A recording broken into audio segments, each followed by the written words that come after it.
Hi. So I've done some other videos of the other bikes that I have.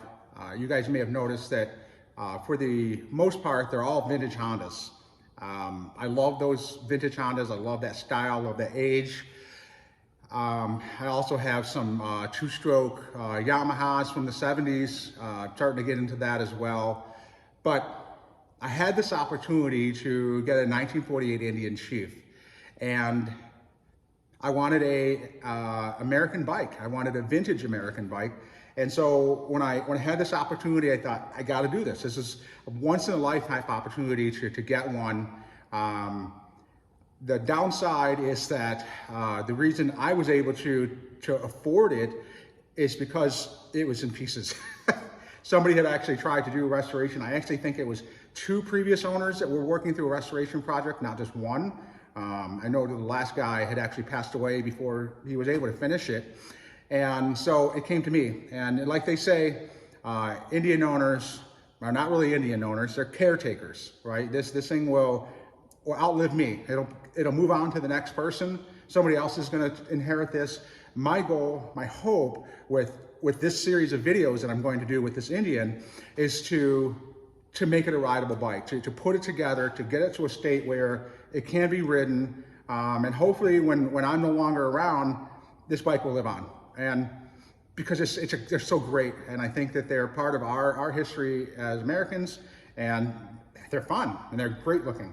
So that being said, what I'd like to do is I'd like to get feedback from any of you viewers about maybe what parts are a concern, maybe a part of identification. I'm not sure what I've got, what I'm missing, what I should be using, what I shouldn't be using. So this kind of information is I'm hoping to get from viewers, from guys and ladies that have information, have knowledge about these that I lack. And I'm gonna work through this process, hoping to get good information from the viewers out there. So that being said, I'm gonna give you an overview of the parts that I have, and then hopefully get some good feedback from you. And then I'm gonna start the build process. So yeah, let's go through the parts. All right, so starting here, we have the chummy seat. It appears to be unused, clearly not original. Got some miscellaneous hardware here. Not quite sure what all this stuff is. Got the rear tail light. And then here we've got some other miscellaneous hardware. Previous owner was thankfully kind enough to bag and tag at least some of it. I should mention that the previous owner was deceased, so I wasn't able to ask questions of them. So yeah, I think actually he got it from another owner that had been deceased. So yeah, it is what it is. And I'm gonna try and work through this, try to get it back together, at least have it in better condition than when I got it. But the goal is to have a running bike. So starting from here, got the aftermarket exhaust. Here's the original, here's the fender. That's trim for the rear fender. And of course, this is the front fender. And then moving along, you can see I got the original gauge here. This is pretty nice. I'm glad to have that. Original Indian head, aftermarket housing for it. Kind of a cool light there. I'm not sure where that goes, but I'm sure somebody here knows what it is and can tell me. Handlebars, probably not original. We'll find out. Original handlebar risers. Like we got some aftermarket ones here. Girder suspension, right? And then I think some of this hardware is related to the seat setup. This is the, I think, rear axle shaft, front axle shaft. Yeah, front axle shaft, front brake panel, rear brake panel, and rear axle shaft, right? And then we've got some of these triple tree components. Looks like this might have been the OEM one, the original one, and aftermarket front shock assembly. We got our kickstart lever, and then the kickstart spring. This is part of the seat assembly. And then I think this might be the Speedo. I'm not sure. You guys correct me if I'm wrong. I wonder if this is related to the shift linkage. Not sure about that. This is the steering damper assembly, I believe. I don't know what these tapered shafts are. Not 100% sure about that. This is the shift lever. I have no idea what those are. I'm sure I'll figure it out. Fender protector, fender guard, center stand. I think this might be the battery tie-down bracket and the battery tray. Cleats for the floorboards. One of the floorboards with the passenger footrest. And this is the passenger footrest for the other one.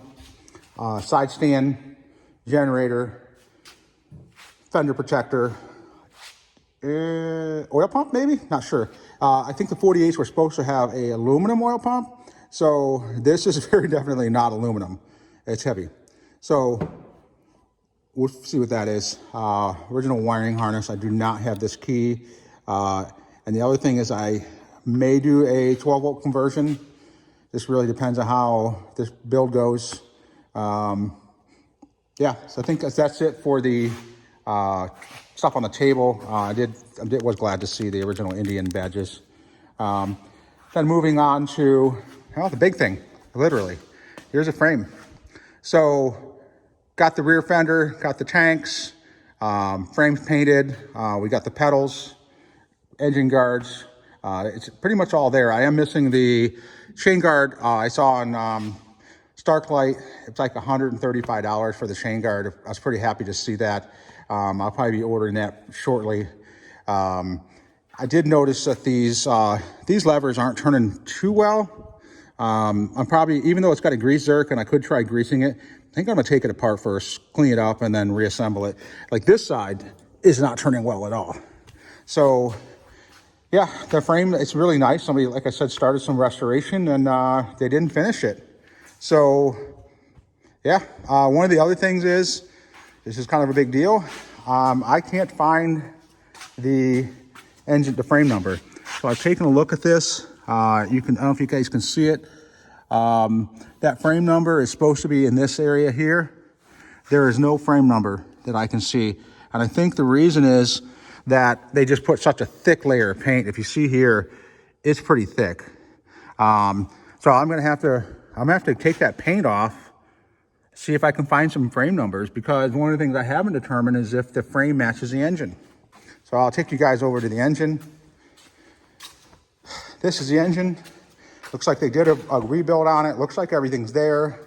There is some damage to the cooling fins on here. I don't know how much that's going to affect the function, if I need to replace those or not. I probably do, but I definitely would welcome some feedback from anyone watching this to get an understanding of how I ought to handle that. Also, it does look like the engine was rebuilt. Probably some things I ought to check. Definitely could use some feedback from you guys. What do I need to be checking on this before I try to start it? You have an engine number here. So I would really like to find out if that engine number matches the frame number. That would be pretty exciting, but I'm not sure about it. So in any case, that's what we got. Definitely appreciate any information you guys can give me, any advice. I'm gonna work through this process. I do have 2 wheels, and I'll be, they're actually reproduction wheels. I'll be doing another video on mounting those. I got some nice tires for it. Those are ready to go on. My goal is to install the tires to the wheels, install the brake assembly to the tires, install the entire wheel assembly to the frame so that I've got a rolling chassis. So it's kind of the order of operations as far as I'm seeing it. If you guys think I should be doing it differently, let me know. I'll work with any advice I can get. And man, it's gonna be really cool if we can get this thing together and get it running. Thanks, everybody.